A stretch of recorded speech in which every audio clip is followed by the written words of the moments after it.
Party బలంగా ఉన్నది. ఇప్పుడు వాళ్ళు ఎన్ని ప్రచారాలు చేసినా, సీఎం గారు ప్రచారం చేసినా మనం ఊపిదవరం. వాళ్ళు చెప్పుకోలేకపోయారు. ఇంకా బోతులో ఇన్ని సర్పంచ్ గెలిచినంటే వాళ్ళు చెప్తలేరు. పేపర్ వాళ్ళు రాస్తున్నారు కానీ వాళ్ళు చెప్తలేరు. కాంగ్రెస్ వాళ్ళు పేపర్ వాళ్ళు రాస్తున్నారు, ఫుల్ గెలిచి కారు జోరు ఉన్నది బోతులు అని చెప్పారు. అయినా వాళ్ళకు ఇది ఉన్నది కాబట్టి ఇంకేమున్నారు, రాయవారం పెడతారు. మన సర్పంచ్ దగ్గర పోయి కాలు మొక్కుతున్నారట. మా పార్టీలో రా సిగ్గు సరం ఏమైనా ఉన్నదా? అలాగూ కనీసం సిగ్గు సరం ఏమైనా ఉన్నదా? గెలిచిన మనోళ్ళ సర్పంచ్ల మీద మా తిట్టుకుపోయి నీకు ఇది ఇస్తాం, 20 లక్షల పనులు ఇస్తాం, 50 లక్షల పనులు ఇస్తాం, పైసలు ఇస్తాం. అట్లాంటి వాళ్ళకు మా వాళ్ళు మోసపోయేటోళ్ళు గారు. మీ మోసమే ఇప్పటికే బాగా అయింది. మీరు చెప్పినటువంటి హామీలు ఒక్కటి కూడా నెరవేర్చలే. మీరు ఒక్క హామీ నెరవేర్చలే. పబ్లికే మిమ్మల్ని తన్నేటట్టు ఉన్నారు. ఇంకా మా సర్పంచ్లు వస్తే మీరు ఎడ తట్టుకుంటారా భయ్? ఇక అవన్నీ కాని పని. కాబట్టి మనం అందరం గట్టిగా పనిచేద్దాం.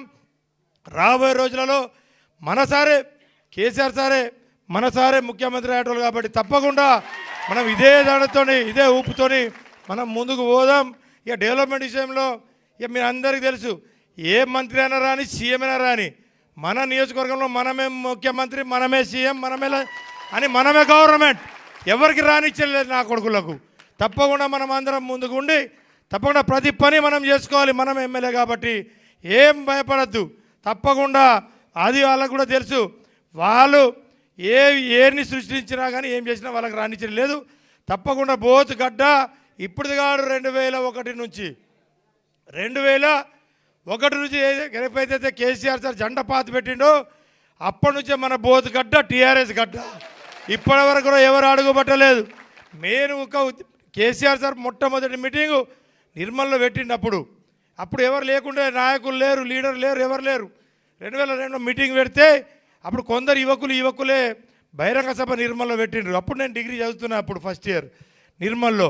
అప్పుడు మేము కూడా కేసీఆర్ సార్ వస్తున్నాడు, ఏదో తెలంగాణ మీటింగ్ ఉందని చెప్పి అందరం పోయినాం. పోతే నిజంగా అక్కడ లారీలతో జనం ఎవరు రూపాయి పంచలే, ఏం పంచలే. ఆ రోజు సభ లారీలతోటి, ఆటోలతోటి ఫుల్ జనం నిండిపోయేది. అప్పుడే అనుకున్నా మరి తెలంగాణ సార్ ఏదో ఒకటి సాధిస్తాడు, తప్పకుండా మన తెలంగాణ రాష్ట్రం సాధిస్తాం. కేసీఆర్ సార్ గారి యొక్క నాయకత్వంలో తెలంగాణ రాష్ట్రం ఏర్పడతామని చెప్పేసి అదే రోజు తెలిసిపోయింది. ఆ రోజు నుంచి ఇప్పటి వరకు ఢిల్లీలో కూడా ఇప్పుడు కూడా అదే పరిస్థితి ఉన్నా, అప్పుడు కూడా అదే పరిస్థితి మనది. ఢిల్లీలో కార్ యాత్ర తీసిండు సార్. ఈడికెళ్ళి హైదరాబాద్కి వెళ్ళి బయలుదేరితే సాయంత్రం 5-6 గంటలకు మన నేడుగుంటలో వస్తే సార్ వస్తున్నాడని చెప్పేసి అప్పుడే కట్టెతోని అప్పుడు జెండాలు లేవు, గద్దెలు లేవు, ఏం లేవు అన్నప్పుడు అప్పుడు కట్టె పాతి పెట్టి జెండా ఎక్కించినాం నేడుగుండలో మనం ఆ రోజు. ఇప్పటికీ మా డాక్టర్ జహీర్ సాబ్ ఈయనే ఉన్నాడు, జడ్పీటీసీ గారు ఉన్నాడా, చేతులేపు వాడికి వెళ్ళి ఆడున్నాడేమో, ఇంతమందిలో ఆడ ఉన్నాడు ఆగో పాపం. కాబట్టి ఆ రోజు మనం జెండా ఆడికెళ్ళి పాతి పెట్టి ఇప్పటికీ ఆ చౌరస్తా పేరు తెలంగాణ చౌక్ అని ఉంది. ఇప్పటికీ అదే పేరు పెట్టినాం. ఇప్పటికీ తెలంగాణ చౌక్ అని చెప్తారు దాన్ని. అక్కడ నుంచి యాత్ర సాగించి అప్పుడేం జేబులో రూపాయలు లేవు, గవ్వ పైసలు లేవు. అయినా బయలుదేరినాం ఢిల్లీకి. ఇక ఎవరో డీజిల్ పోసిండు, ఎవరో కారు నడిపిండు, ఎట్లనో తిండి తెప్పకుండా ఢిల్లీ యాత్ర ముగించుకొని మళ్ళీ రిటర్న్ వచ్చారు. అలాంటి పరిస్థితులలో అన్ని కష్టాల్లో మనకి ఈరోజు సర్పంచ్ అయినా అందరమైనా ఇన్ని కష్టాలతోటే మనం ఇన్ని ఉన్నా మనం కష్టం ఉన్నామని అనుకుంటున్నాం. కానీ ఆ రోజు సార్ ఇంత పెద్ద రాష్ట్రం కొరకు బయలుదేరినట్టే తన దగ్గర ఎక్కడిది పైసలు, ఎక్కడ యాత్ర, ఎక్కడ ప్రజలు, అయినా సాహసం తప్పు ఏం జంకలేదు. సార్ ధైర్యంతోనే ముందుకు పోయిండు సార్ పోయాడు. ఈరోజు తెలంగాణ రాష్ట్రం సాధించాడు. అట్లా సార్ను అందరం మనం ఆదర్శం తీసుకోవాలి. సార్ కష్టపడ్డటువంటి కష్టాలను మనం గమనించాలి. ఆయన పడ్డటువంటి కష్టాల ముందు మన కష్టమేం కాదు ఇది. మనం ఇంకా మంచిగా ఉన్నాం, అందరికీ కార్లు అయినాయి, బంగ్లాలు అయినాయి, అన్నీ ఉన్నాయి. అప్పుడు ఏం లేకుండా అప్పుడైతే తెలంగాణ ఆఫీస్ కూడా బంజారా హిల్స్లో కిరాయితో ఉంటుండే. అప్పుడు మేమందరం ఆ ఆఫీస్ దగ్గర పోయి కూర్చుంటుండేవి. ఒక 20, 30, 50 చైర్లు ఇట్లా ప్లాస్టిక్ చైర్లు ఉంటుండే. ఆడపోయి కూర్చుంటుండేవి, ఛాయలు తాగి ఆడికెళ్ళి రిటర్న్ పోతుండేవి. అలాంటి పరిస్థితి ఆ రోజు కష్టాలకి వెళ్ళి మనమందరం వచ్చినాం. ఈరోజు ఏం లేదు, పక్కగా మనం ప్రతి జిల్లాలో పార్టీ ఆఫీస్ సార్ స్థాపించిండు. ఆయన దాంతో అన్ని విధాల్లో అన్ని కష్టాల్లో అందరం ఉన్నాం. తప్పకుండా మీకైనా ఇవాళ ఎమ్మెల్యే ఉన్నాడు, కానీ కొన్ని నియోజకవర్గాల్లో ఎమ్మెల్యే కూడా లేరు. మరి వాళ్ళు ఏమి ఇబ్బంది పడుతున్నారు కావచ్చు, వాళ్ళు ఎన్ని కష్టాలు పాడు మన తమ్ముళ్ళు. తప్పకుండా మనం అందరం మీకైతే వెళ్ళాలని అందుబాటులో ఉన్నా. మొన్న ఎన్ని కష్టాలు అయింది. కేశవపట్నం ఒక విలేజ్లో సర్పంచ్ ఉన్నాడు, కేశవపట్నం అల్తాఫ్ ఈడ ఉన్నాడు. కేశవపట్నంలో ఆఖరికి ఏం కేసు పెట్టింది నీ మీద? పీడీ యాక్ట్ పెట్టి కూడా 3 నెలలు జైల్లో పంపించిండు. అన్నకు చెప్పలేక నేను మీరు చెప్పిన అన్న ఒక వకీల్కి చెప్పమంటే లాస్ట్ మీరు వకీల్కి చెప్పిండ్రు, బెయిల్ దొరికింది పాపం 3 నెలల తర్వాత. ఇప్పుడు ఆయనను ఎటు కాకుండా చేద్దామని చేస్తే ఆయన ఎన్నదన్న 560 ఓట్ల మెజార్టీతో గెలిచిండు సర్పంచ్. ఇన్ని కష్టాలు పెట్టినా, ఇన్ని ఇబ్బందులు చేసినా మనము భారీ మెజార్టీతో మనోళ్ళు గెలుస్తున్నాను. మొన్న నేను నా సర్పంచ్ సాబ్ను ఆయనకు సన్మానం చేయడానికి, ఆయన కూర్చోబడానికి గ్రామ పంచాయతీ పోతే నిజంగా నాకు కళ్ళం నీళ్ళు వచ్చింది. జనం ఎటు చూసినా కానీ సునామీ లెక్క పిల్లలు బండి ఎక్కి ఇల్లు ఎక్కి చేయగొట్టుడు. అంటే నేనేమన్నా ఇక కేసీఆర్ సార్ అంటే ఇంత అభిమానం జనంలో ఉంది కాబట్టి నిజంగా నాకు ఆయన చూస్తే ఆల్తాబేకు ఇబ్బంది అనిపించింది. ఆ రోజు భయపడ్డాం. ఏమని దాదాపుగా ఎంతమంది 70 మంది మీద కేసు పెట్టిన ఆ రోజు. అది అపోజిషన్ కాంగ్రెస్ ఏదైతే లీడర్ ఉన్నాడో ఈ 70 మందిని జైలుకు పంపితే ఈజీగా సర్పంచ్లో ఏముంటుంది, 2 ఓట్లు 3 ఓట్లతోనే గెలుస్తాడు సర్పంచ్. ఇక 70 మందికి జైలుకు పంపినాక సర్పంచ్ గెలుస్తాడు మనిషి? గెలడు. అట్లాంటి ఇబ్బంది పెట్టి జైలుకు పంపిండి సర్పంచ్ గెలాలని చూసిండు. కానీ అన్నదే ఆ రోజు మన వకీల్ కూడా ఫోన్ చేసిండు, బెయిల్ దొరికింది. అదే ఇంట్లో కూర్చొని 560 ఓట్ల మెజార్టీతో ఈరోజు సర్పంచ్ గెలిచిండు. ఇన్ని కష్టాలున్నా ఏమున్నా ఇంకా కొన్ని రోజులు ఓర్చుకుందాం, కొన్ని రోజులు ఓపిక పడదాం. ఎన్ని ఇబ్బంది అయినా భయపడేది లేదు. ఎన్ని కేసులన్నా పెట్టని ఏమైనా చేయని ముందుకు పోదాం. అన్న చెప్తుంటాడు ఒక్కొక్కసారి అదేవిధంగా అన్న ఒక్కొక్కసారి చెప్తూ ఉంటాడు, కొందరిది పేరు రాసుకొని డైరీలో అని చెప్తూ ఉంటాడు అన్న. మేమైతే రాసుకోమన్నా కానీ వాళ్ళ పేర్లు మాకు నీట్గానే ఉంటుంది. ఇక మాకు డైరీ అవసరం లేదు, అది నోటికే ఉంటుంది. అలా సంగతి తర్వాత చూద్దామన్నా.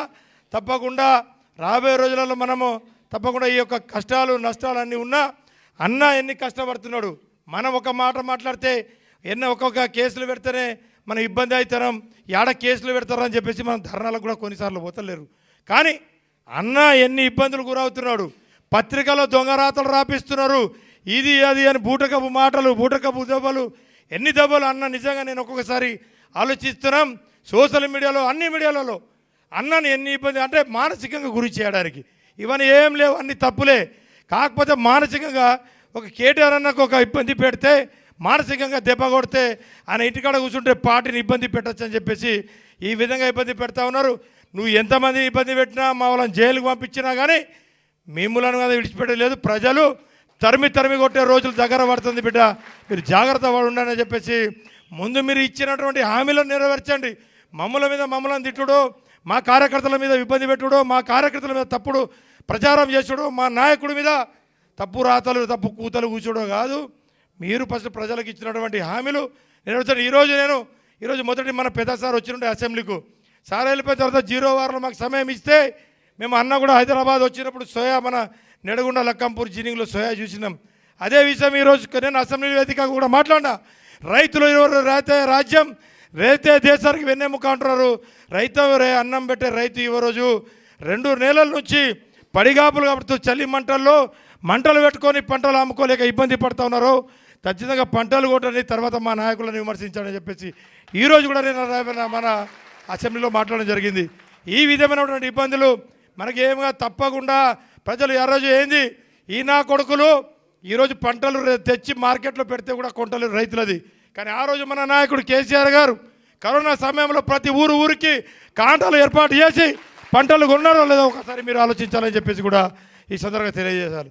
కాబట్టి ఇన్ని ఇబ్బందుల్లో ఉన్నా కానీ అన్న కూడా టైం ఉంది, ఇక నేను ఎక్కువ మాట్లాడకుండా ఇంత మంచి కార్యక్రమం కాబట్టి అదేవిధంగా మనమందరం మీకు మరోసారి చెప్తున్నా, అన్న మనకు అండగా ఉంటాడు. పెద్దన దీవెన మనకున్నాయి, మనకు భయపడేది లేదు. రాబోయే రోజులలో గడ్డ టీఆర్ఎస్ అడ్డా కాబట్టి 2004లో కూడా మనం జెండా బాట పెట్టినాం, 14లో 18లో 23 నిలిమమ్మద ఇటు వచ్చే తల్లి. కాబట్టి ఈ విధంగా మనమందరం కంకణం కట్టుకొని రాబోయే ఎన్నికల్లో భారీ మెజార్టీతో మనమందరం ఎంపీటీసీలు జడ్పీటీసీలు ఏ ఎలక్షన్ రాని చూసేకుందామని చెప్పేసి కూడా ఈ సందర్భంగా తెలుసుకుంటూ వారి దీవెన వారి యొక్క మనకు ఏదైతే ఆశీర్వాదం ఉన్నంత వరకు మనకు ఎలాంటి జోక లేదు. కాబట్టి ప్రతి ఒక్కరిని పెడతా ఉన్నారు, ప్రతి ఒక్కరిని ఇబ్బంది పెడతా ఉన్నారు. నన్ను కూడా నిన్న ఏదో అపాచి పాలు చేయడానికి ప్రయత్నం చేసిండు. నా తమ్ముడు ఇటు పోయిండు అటు పోయిండు అని చెప్పేసి తప్పుడు రాతలు రాపిస్తున్నాడు. మా వాళ్ళు ఎటువరు. నేను రాజకీయంగా మా ఫ్యామిలీలోకి ఎప్పుడు తెరపైకి రానియలేదు. మనం మీరు ఉండండి, నేను ఒక్కడు చేస్తున్నా కదా అని మేము రాయలే. కానీ వాళ్ళే తప్పుడు రాతలు రాసి ఈ విధంగా తప్పుడు రాతలు రాపిస్తున్నారు. సరే బీజేపీ మన బోతులో అయితే బీజేపీ కాంగ్రెస్ అంతా ఒకటైపోయింది. సరే మీరు ఎన్ని అయినా కానీ మా సార్ ఇచ్చిన కేసీఆర్ గారు ఇచ్చిన జెండా గులాబీ జెండా మాది. మీరు ఎందరు ఒకటైనా కానీ వెనకాడలేదు. తప్పకుండా రాబోయే రోజులలో మేము జెండా ఎగర ఇంకోసారి భారీ మెజార్టీతో అందరినీ సర్పంచులు అయితే అయినా ఎంపీటీసీ జడ్పీటీసీలు సొసైటీ చైర్మన్లను వాళ్ళకు ఒకటి అర్థమైపోయింది. ఇక వీళ్ళు ఇంతమంది సున్నామీ దాదాపుగా అంటే రాష్ట్రంలో ఎప్పుడు అపోజిషన్ పార్టీ ఇన్ని స్థానాలు గెలవదు. ఇవాళ మనం 60-70% గెలిచిన మనం 35 అంటున్నారు. వాళ్ళ నోరుతోటి వాళ్ళు 35 అంటున్నారు అంటే మనం ఎన్ని గెలుస్తున్నామో స్థానాలు మీరే అర్థం చేసుకోవాలి. కాబట్టి వాళ్ళు భయపడే ఏ ఎలక్షన్ పెట్టుకోవాలన్నా కానీ భయపడుతున్నారు. ఇప్పుడేమంటుండ్రు సొసైటీ మన కార్పొరేషన్ చైర్మన్లు అంటే అక్కడక్కడ టౌన్లలో ఉంటుంది అది. కానీ వాళ్ళ దమ్ము లేదు. సహకార సంఘం ఎన్నికల్లో పెట్టే దమ్ము లేదు. ఎందుకంటే మీరు అందరు తరిమి కొడతారని తెలిసిపోయింది. మండల ఎలక్షన్ పెట్టే దమ్ము లేదు. మీరందరూ తరిమి కొడతారని తెలిసిపోయింది. కాబట్టి మీరు ఎన్ని కూతలు పూసినా రాబోయే రోజులలో గులాబీ జెండే ఈ తెలంగాణ రాష్ట్రానికి అండ శ్రీరామ రక్ష అని చెప్పేసి కూడా ఈ తెలుసుకుంటూ కోరుకుంటూ ఇక నేను కూడా సెలవుకుంటా. నేను రోజు మాట్లాడతా కదా ఇక అటు. కాబట్టి ఈ యొక్క కార్యక్రమంలో మీరు అందరు పాల్గొన్నటువంటి ఇప్పుడు ఎన్నికైనటువంటి సర్పంచ్లకు ఉప సర్పంచ్లకు వార్డు మెంబర్లకు అదేవిధంగా మాజీ ఎంపీపీలు మాజీ జడ్పీటీసీలు పిఎస్ఎస్ చైర్మన్లు మార్కెట్ చైర్మన్లు జడ్పీటీసీలు ఇంకా డైరెక్టర్లు కోఆప్షన్స్ ముఖ్యంగా మన పార్టీ అధ్యక్షుల మండల అధ్యక్షులందరికీ అదేవిధంగా వేదికపై ఉన్నటువంటి గౌరవ పెద్దలు కేటీఆర్ అన్న గారికి కూడా ప్రత్యేకంగా పాదాభివందనాలు తెలియజేసుకుంటూ పెద్దలు జోగురామన్న గారు అదేవిధంగా జాన్సన్ అన్న గారు కృష్ణ గారు జడ్పీటీ సంధ్యారాణి గారు కృష్ణారెడ్డి గారు అదేవిధంగా కిరణ్ అన్న గారు ప్రతాప్ గారు అదేవిధంగా సలీంబాయి గారు ఎమ్మెల్సీ అదేవిధంగా తులసి శ్రీనివాస్ గారు రాఠోడ్ సజన్ గారు కోమరం సుధాకర్ జడ్పీటీసీ గారు ప్రధాన గారు మార్కెట్ చైర్మన్ కడిగే సుభాష్ గారు అదేవిధంగా నానక్ సింగ్తో పాటు మన సర్పంచ్ అయినటువంటి సూర్యకాంత్తో పాటు వేదిక మన ఉన్నటువంటి మన బీఆర్ఎస్ పార్టీ ఫ్యామిలీలకు అందరికీ మన కుటుంబ సభ్యులందరికీ కింద కూర్చున్న మా సోదరులకు పాత్రికేయ మిత్రులందరికీ కూడా వేదిక ఉన్న పెద్దలందరికీ కూడా పేరు పేరున నా యొక్క నమస్కారాలు పదాభివందనాలు తెలుసుకుంటూ ముగిస్తున్నాను. జై తెలంగాణ, జై తెలంగాణ. కేసీఆర్ గారి నాయకత్వం, కేటీఆర్ గారి నాయకత్వం. పెద్దలు జోగురామన్న సార్ గారు జిల్లా అధ్యక్షులు